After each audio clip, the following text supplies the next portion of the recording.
I'll do a quick little motorcycle tour around the city to a couple of the interesting places. Really? There's a ferry?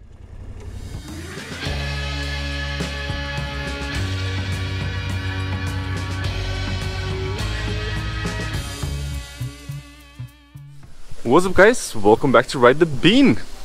Today is unfortunately our last day here in Budapest, Hungary. And right now I'm about to take Marion to the airport, where you're going first to Amsterdam, is it? Yes.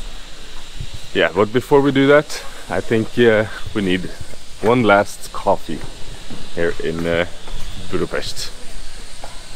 I think this is the place? Apricot coffee. Cappuccino. Thank you. Oh, thank you so much. Oh, let's try this Rwanda espresso. Yeah, it's a little bit dark.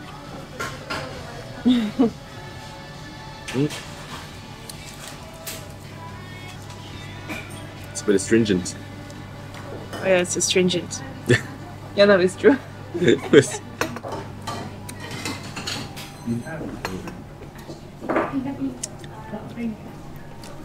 Ah, it's something you need to chug.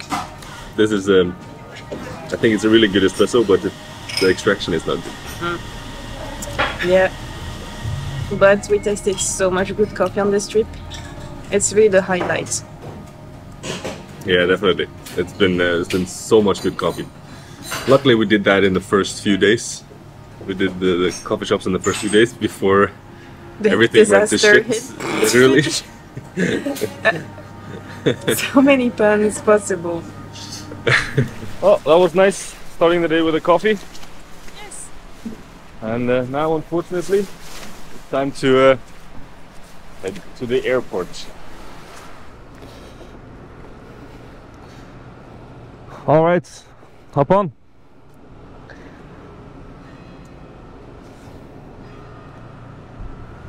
Yeah. Ugh. I know you haven't really seen too much of what's been going on here in Budapest on the channel, but let's get out of here. But yeah, we had some pretty interesting plans here. We wanted to make a history tour, we wanted to do a coffee tour, which we managed to do. We did the coffee tour. So we did that in the first couple of days. And then I got an email from one of my subscribers who lives in Belgrade,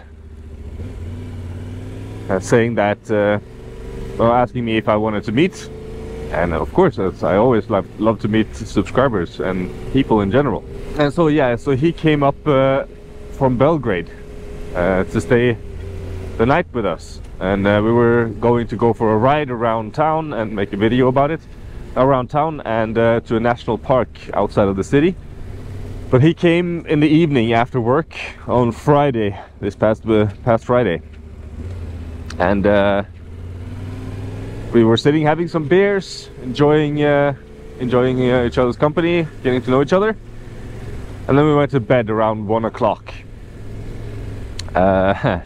And then around, was it 3:30, 4 o'clock?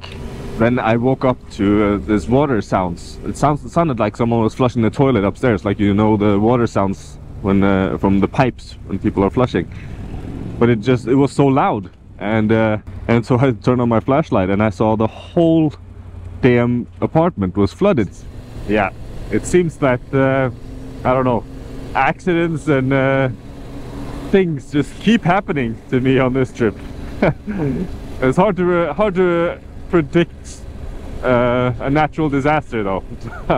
So this time I don't really feel like I can blame myself too much, but it is what it is.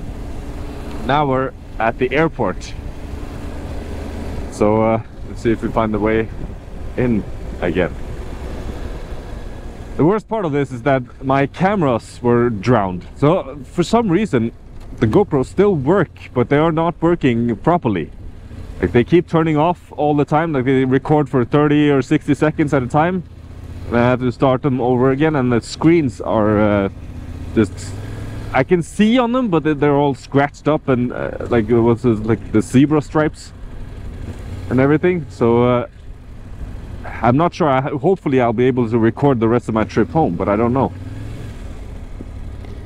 It's and I don't really know how much footage I lost from the hard drives. I don't want to turn them on. I want to just wait until as long as possible, so that they can dry out as much as possible before I turn them on.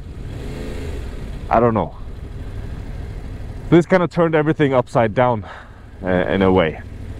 And to be honest, right now I just feel like ending this trip and just getting home as quick as possible. When you're getting towards the end of a trip like this, it's always you kind of just want to get there in a way. This stupid system.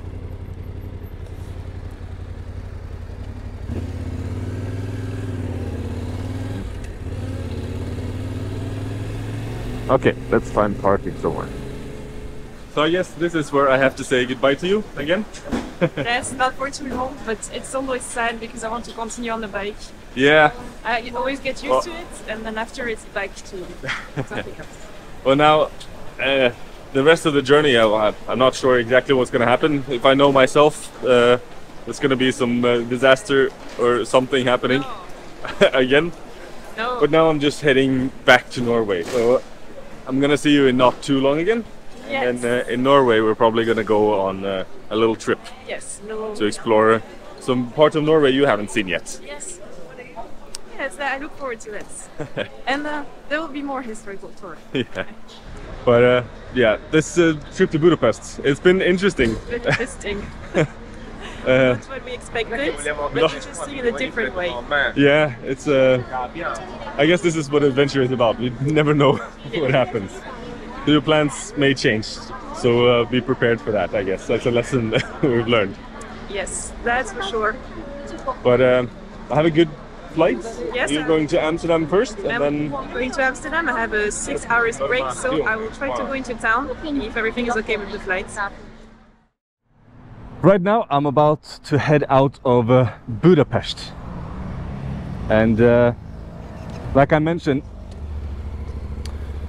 we had prepared a history tour of the city. It's a really fascinating city, and I was really looking forward to doing that tour, but because of the flood, we weren't able to.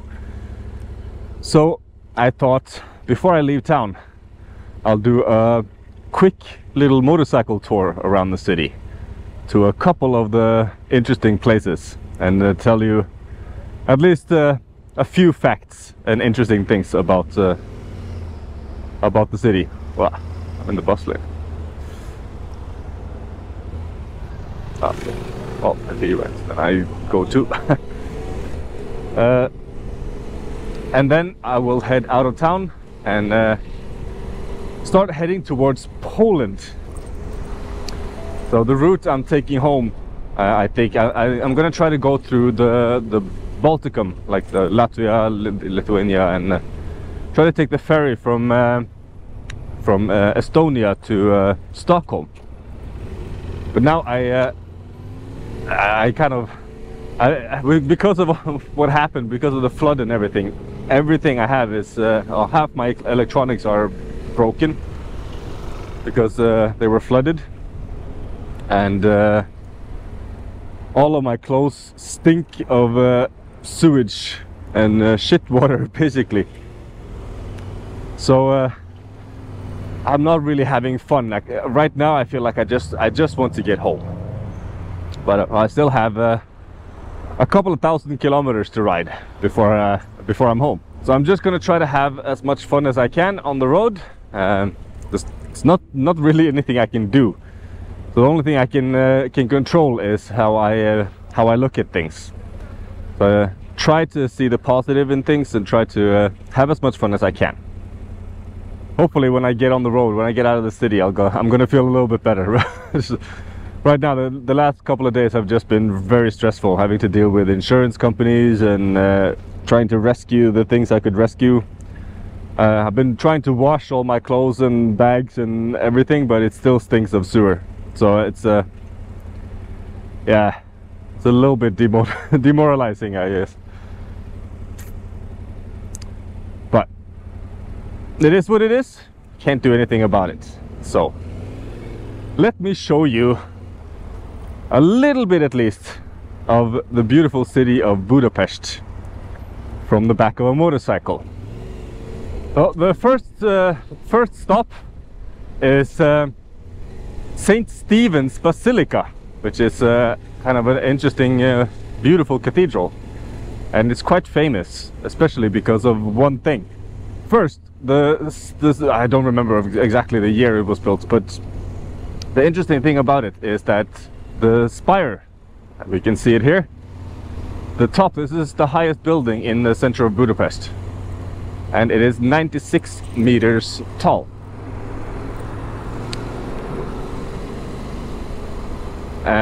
The reason it's 96 meters is because 96 is a very important number for the people of Budapest and Hungary. Because the people of Hungary, the original people here, they arrived from the Ural Mountains and Uzbekistan back in the 9th century. To be more exact, they arrived in 896. And that's when sort of this settlement and this culture was founded.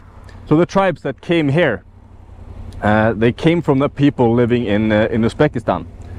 And when they emigrated from there, part of them went to, or some of them went towards Finland, and some of them went here, and a few other places. That is why the closest language to Hungarian is Finnish, which I find quite interesting. Let's do a quick little loop here. This is a pretty impressive church, cathedral, basilica. I don't really know the difference between a cathedral and a basilica, but it's quite beautiful. The cool thing about this church or cathedral or basilica is that inside is one of the most famous relics in Europe, and it is the actual mummified hand of Saint Stephen, who commissioned the church. And every year on the National Day of Hungary, they parade this hand, this mummified hand, which is on display inside. You have to pay to go inside, so I didn't go inside. They parade it around the square outside of the church, which I find kind of interesting. And then they celebrate it. It's a 200-year-old mummified hand of a saint. That's kind of fascinating to me.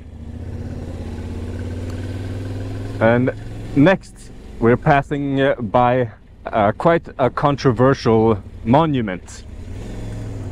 It's this monument, and it was erected against the will of the people, because during it's this one. You can see all the people reading these letters, these Jewish stories. Hungary was on the side of the Nazis during the Second World War. But towards the end of the war, they wanted to distance themselves from Germany, Nazi Germany. And so they sort of made a lot of things look like they were against the Nazis the whole time. And then they tried to erect monuments, and this monument was erected, well, more recently, 10 years ago or something, as a way to sort of try to erase the fascist history of the country.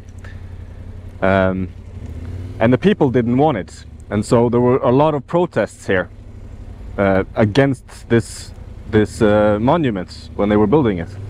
And so this square was filled with a bunch of people for days and days. And then one night the government just closed the whole square down, erected large fences so nobody could see in, and overnight they put up the whole monument. Because it sort of represents the eagle on top, and which was some Greek goddess, I forget the name of it. So the eagle sort of represents Germany trying to take the orb from this goddess. And it sort of symbolizes that the Germans tried to take the freedom or something of Budapest or of the Hungarian people. But it's historically inaccurate. So to this day, it's a very unpopular monument. And outside is like stories from Jewish people who were taken, or families, and in many different languages, so that everyone can understand what was being said and the story that was happening here. Budapest sent hundreds, if not thousands, of Jews to the concentration camps. It's one of the countries that sent the most people directly to death camps during the Second World War, unfortunately. And interesting thing is that the government is sort of trying to camouflage and hide this fact. This is a cool Tenere. So this Tenere 700 looks exactly like mine. I just walked past it a couple of days ago and I was like, oh, this spike looks like mine. That's really cool. So I just left the sticker underneath here, the handlebar. And I got an email from the owner. It's a woman named Andrea. And I asked if she wanted to have a coffee with me. So yesterday we met her for a coffee, and she gave us a whole bunch of this Hungarian traditional sweets. And yeah, we had a great conversation. And she took us to have funnel cake, not funnel cake. Yeah, well, this traditional Hungarian dish. Really cool. That was amazing. And then here, of course, directly in front, you can see the most famous building in all of Budapest, which is the Parliament building.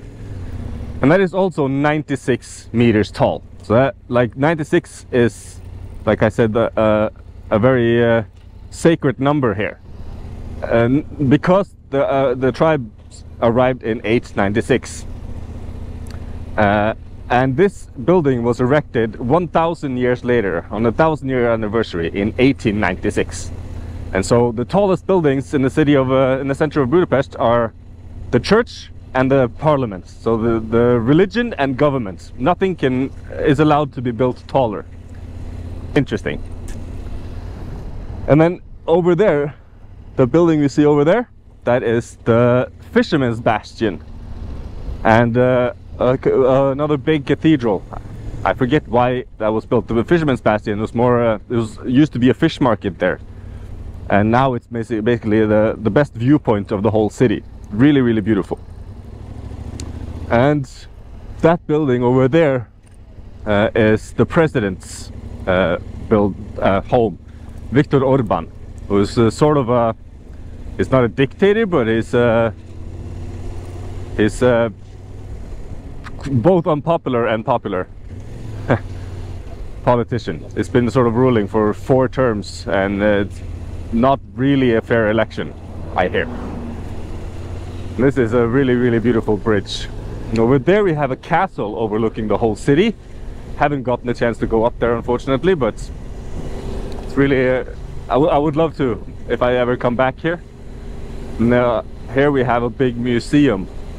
I forget what the original purpose of this building was, but so the city we were riding through now, that was Pest, and crossing the bridge over the Danube river we get to Buda. So Budapest is basically 2 cities that merged, I forget when, but back in the day.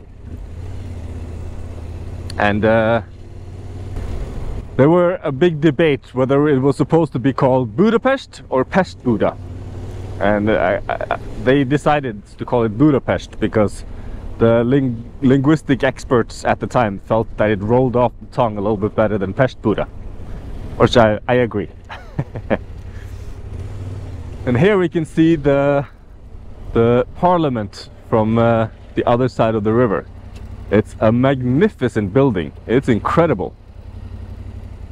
And so this houses the government still today.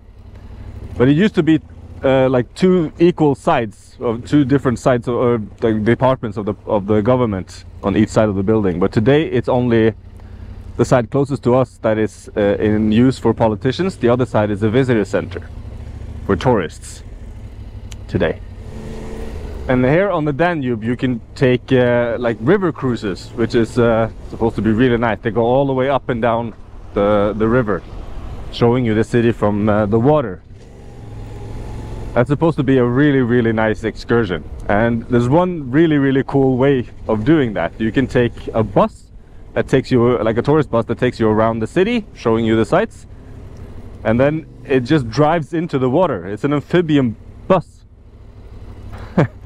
Which I would love to try that. It seems really fun. Here we can get a really good look at the Parliament. This building is one of the most interesting buildings, beautiful buildings I've ever seen. I'm not an architecture buff, but I think that this is a Gothic style of architecture. Ah, thank you, dude. Hey. I think this is Gothic. I always mix up these architecture styles. So, that was a little quick tour of of Budapest. There is a lot more to see here. A lot of different squares and castles and parks and statues and everything. Bunch of things to see here. But yeah, like I said, the tour that we were supposed to do, we didn't get the time to do because of this damn flood that happened.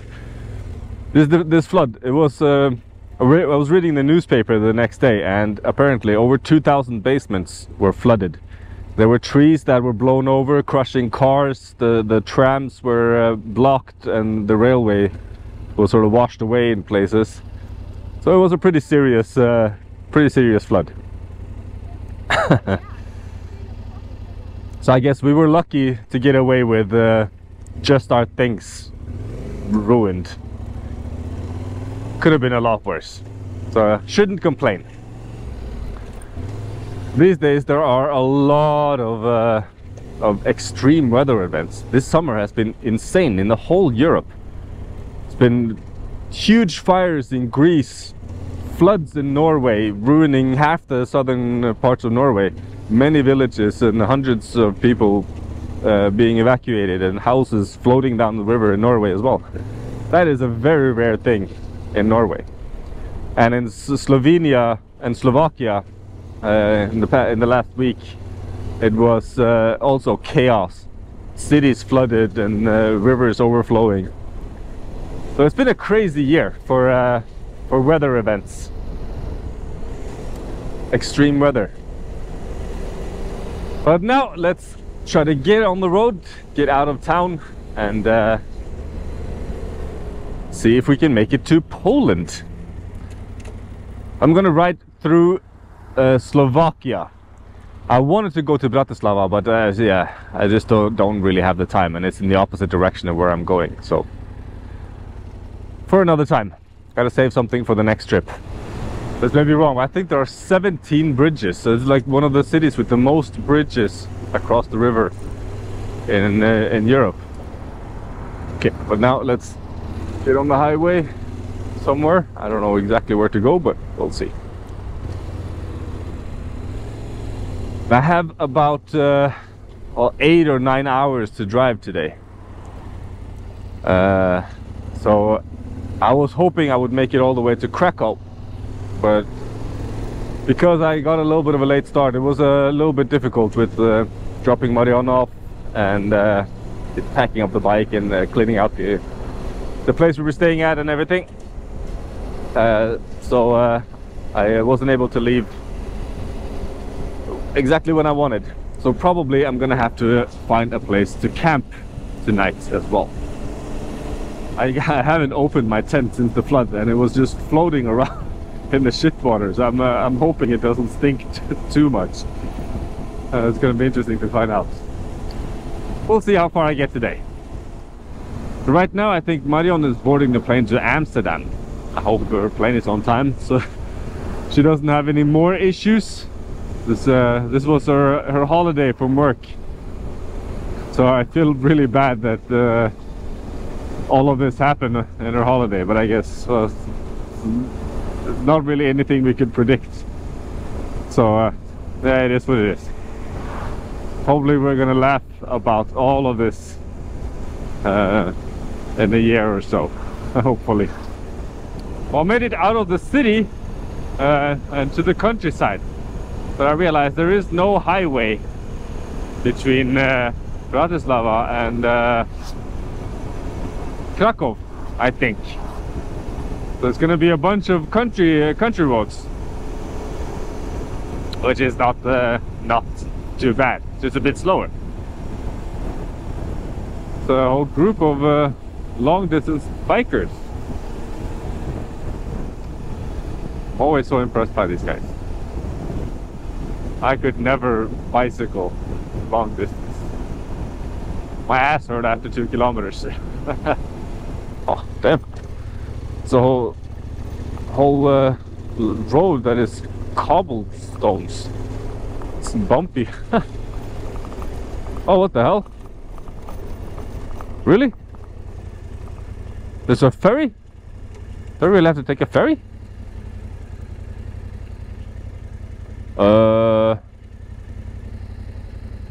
I didn't know that. Are you kidding me? Oh well, I guess I have no choice. What the hell? Do I have to pay for this? Oh, are you kidding me? There's it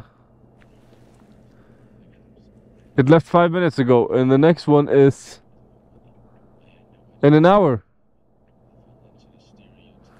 Ah, come on, are you serious? Oh well. Let's just sit down and wait for the ferry.